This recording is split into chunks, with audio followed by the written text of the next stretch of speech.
So today I want to discuss something that I think is really, really important. And the reason it's important is because it is directly connected to your money, your savings, and the future of you and your family. So today I want to ask a very specific question. What happens if the US dollar loses its status as the world's reserve currency?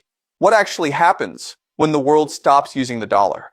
And I want to walk you through 3 specific scenarios based on game theory and historical patterns. Okay, but before we get there, I need to explain something foundational. Because without this idea, nothing I say after will fully make sense. So let me start with a very basic question. Why does the US dollar rule the world? Think about this. America is one country. It has 330 million people out of 8 billion people on Earth. That is roughly 4% of the world's population. And yet the entire world uses the US dollar. Every country holds US dollars. Every country trades oil in US dollars. Every country borrows money in US dollars. Why? How does 4% of the world's population get to control the money that the other 96% uses? The answer is not complicated. It comes down to 2 things: oil and military power. Here's how it works. In 1973, America made a deal with Saudi Arabia. The deal was simple. Saudi Arabia would sell its oil only in US dollars. In return, America would protect the Saudi royal family, keep them in power forever, regardless of what they do to their own people. That's the deal. Oil in exchange for protection. Now why does this matter? Because everyone in the world needs oil. China needs oil. India needs oil. Germany needs oil. Japan needs oil. And if you want to buy oil, you have to first buy US dollars. So every country in the world has to earn US dollars, hold US dollars, trade in US dollars. The dollar became the oxygen of the global economy, and America controls the oxygen supply. This is called the petrodollar system, and I want you to understand. This is probably the single most important structural fact about the modern world, because whoever controls the reserve currency controls everything. They control trade. They control debt. They control who gets money and who doesn't. They control who gets sanctioned into poverty and who gets rewarded with cheap credit. And here is the key insight. This system does not work because America is more productive than everyone else. America hasn't been the world's largest manufacturer since China overtook it in 2010. This system works because America has the military power to enforce it.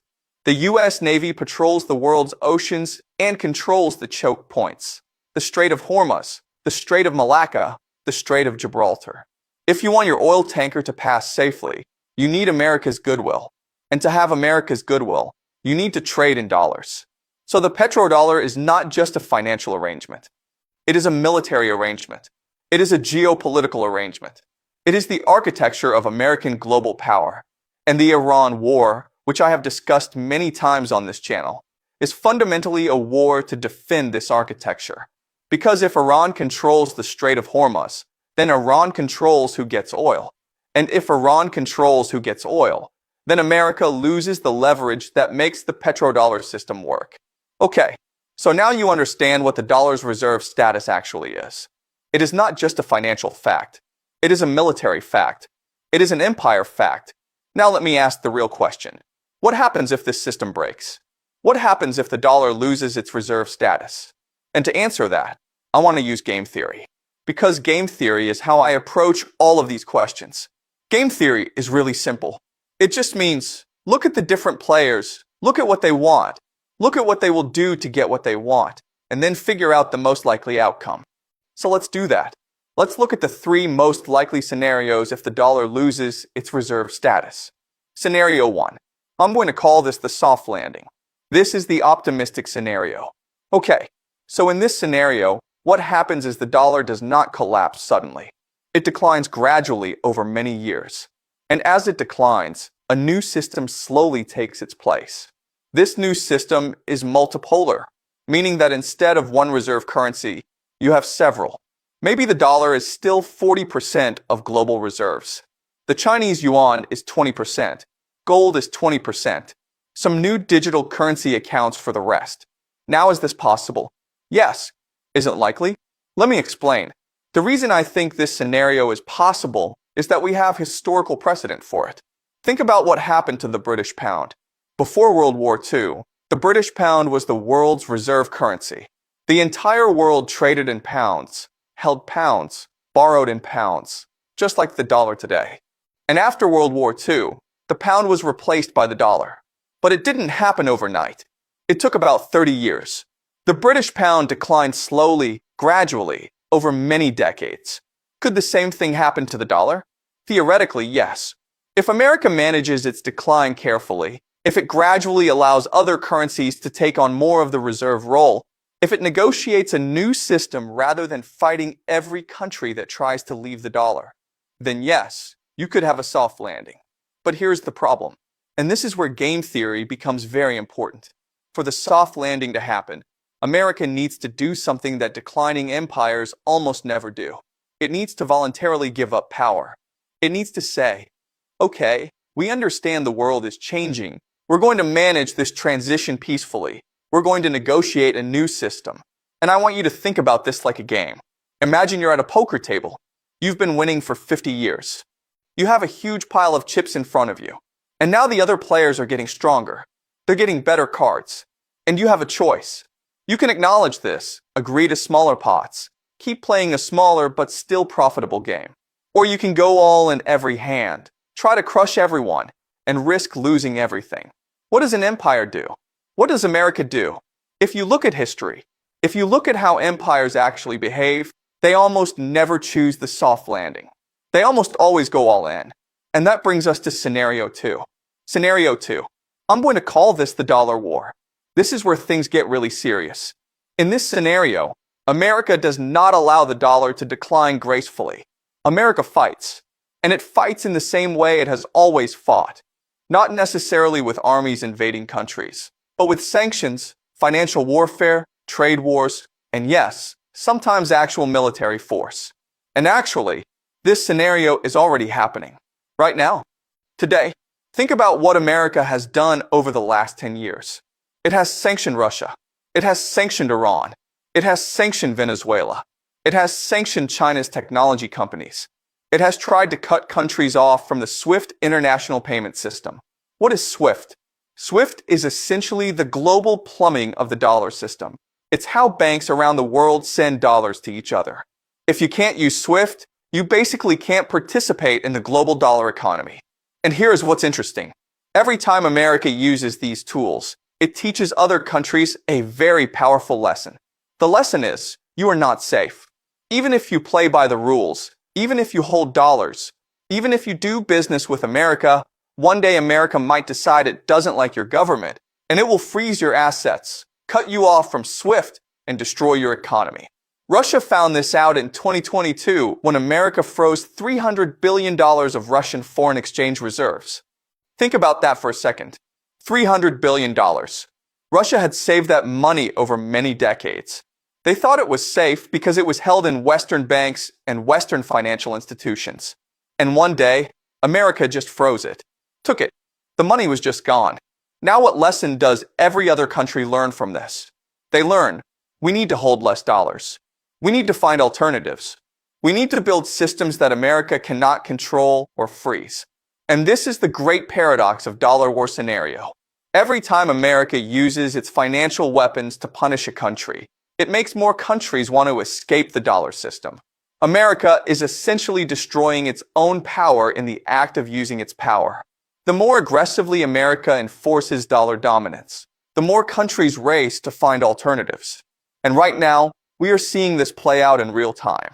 Saudi Arabia, America's most important ally in the dollar system, has been quietly discussing selling oil in Chinese yuan. India is buying Russian oil in rupees. China and Russia are doing bilateral trade in their own currencies. The BRICS countries, Brazil, Russia, India, China, South Africa, and now many others, are discussing creating an alternative payment system. So what does scenario 2 look like in the end? It looks like a long, painful economic war. America fights to maintain dollar dominance. Other countries fight to escape it. The global economy fragments into competing blocks. Trade becomes more expensive and more complicated. And at the end of this, and this could take 20, 30 years, the dollar is still important. but it is no longer dominant. And America, after spending enormous energy and resources fighting this battle, is weaker than when it started. But there is a third scenario, and this is the one I find most interesting from a game theory perspective, and it is also the most dangerous. Scenario 3. I'm going to call this the dollar collapse. This is the black swan scenario. In this scenario, the dollar does not decline slowly. It collapses quickly. And the trigger, this is where it gets really important. The trigger is not a gradual process. The trigger is a specific event, or a combination of events happening at the same time. What could cause this? Let me give you 3 things that could combine to produce a dollar collapse. First, a major oil shock. Right now we are in a war in the Middle East that threatens the Strait of Hormuz. I have talked about this many times. If the Strait of Hormuz is closed, if Iran maintains control of it for weeks or months, then oil goes to $150, $200 a barrel. When oil becomes this expensive, the petrodollar deal starts to break down. Because the whole point of the petrodollar deal is that oil flows freely and the world keeps buying dollars to buy that oil. If oil stops flowing, the reason to hold dollars weakens. Second, a U.S. debt crisis. America has a national debt of over $36 trillion. Every year, America spends more money than it earns. This is called a budget deficit, and that deficit is getting bigger every year. Right now, America pays over $1 trillion per year just in interest on its debt. Think about that. $1 trillion a year, just in interest. Not building anything, not paying soldiers, not funding schools, just paying interest. Now, as long as the dollar is the reserve currency, America can keep borrowing because the whole world wants dollars. But if confidence in the dollar starts to waver, if countries start saying, you know what, maybe we don't need to hold so many dollars, then America has to offer higher and higher interest rates to attract buyers for its debt. And higher interest rates mean higher interest payments, which means the debt gets bigger even faster. This is what economists call a debt spiral. Once you get into it, it is very hard to get out. Third, a coordinated move away from the dollar by major powers. This is the game theory part. So imagine you are China. You hold about $750 billion in U.S. Treasury bonds. That is $750 billion that you have lent to America. And now you are watching America sanction countries, freeze assets, use the dollar as a weapon. And you are asking yourself, is it safe for me to hold this money in American bonds? What if America decides tomorrow that it doesn't like something China did and freezes Chinese assets the same way it froze Russian assets?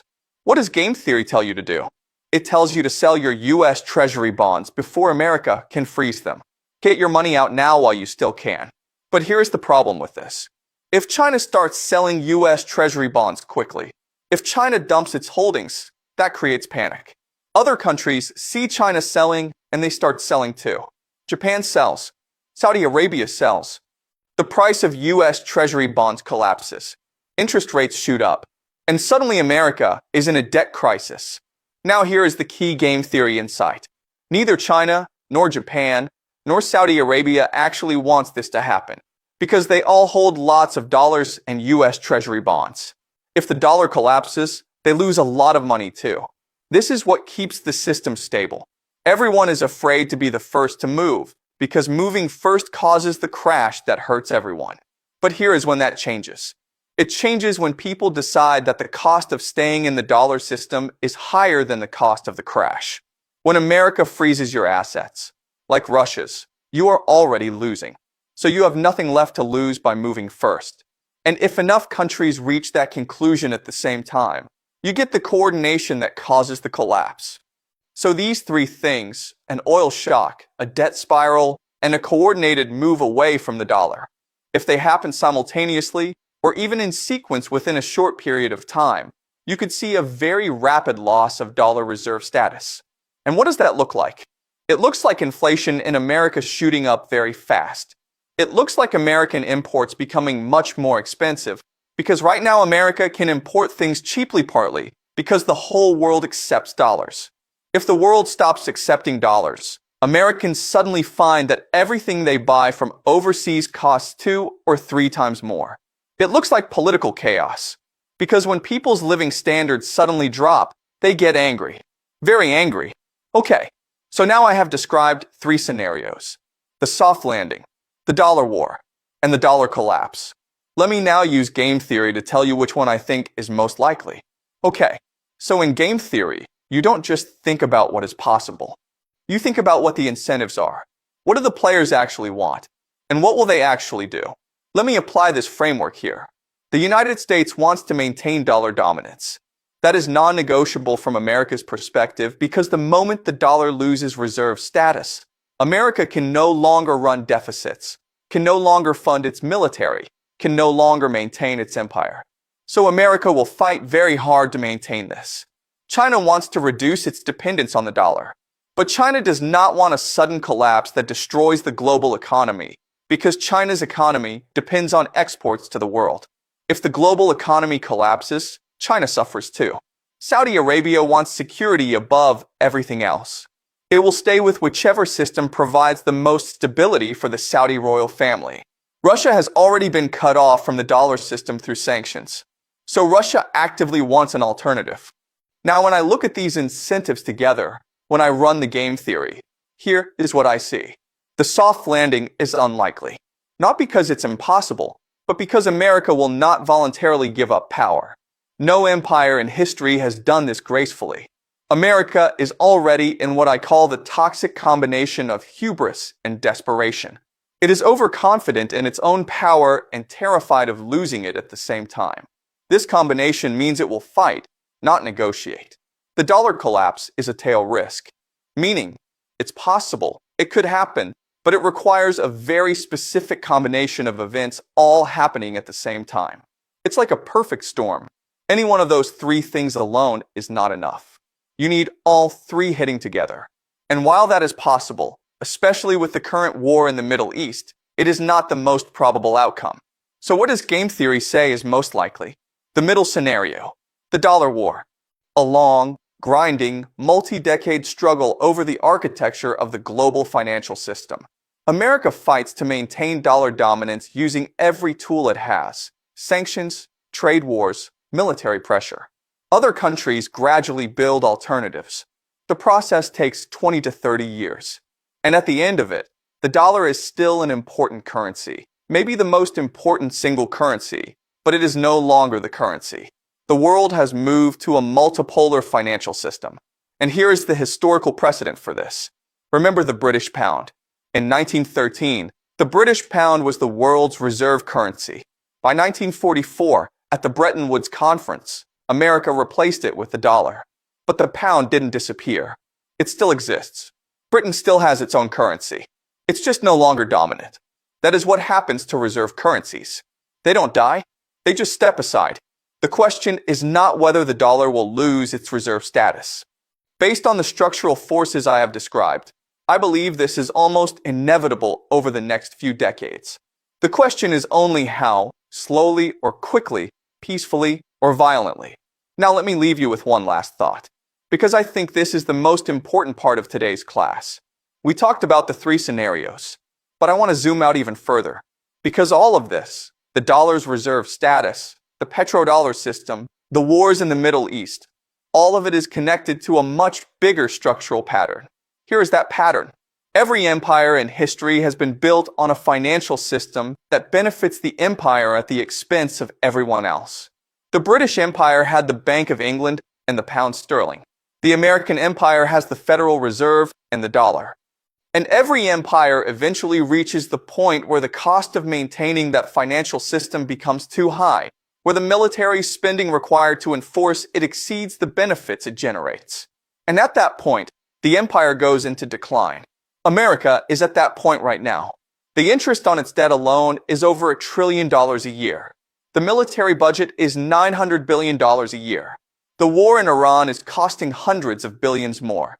America is spending more to maintain its empire than its empire is generating in return. That is the classic definition of imperial overstretch, and it is the beginning of the end of dollar dominance. I want to be clear, this will take time. Empires don't fall in a day. Rome took centuries to fall. The British Empire took decades. America will take time too, but the direction is clear. And if you understand this direction, If you understand these three scenarios and the game theory behind them, you will understand the world much better than most people do. Okay, so let me summarize. First scenario, soft landing. Unlikely because America will not give up power voluntarily. Second scenario, dollar war. Most likely, already happening, will take decades. Third scenario, dollar collapse. Possible, but requires a perfect storm of events. The most important thing to understand is that we are living through a historic transition. The dollar's reserve status is not permanent. No financial system in history has been permanent. And the decisions being made right now, in Washington, in Beijing, in Riyadh, in Tehran, are shaping what comes next. Okay, so that is my analysis for today. Keep your minds open. Think critically. Question everything I said. And come back next time.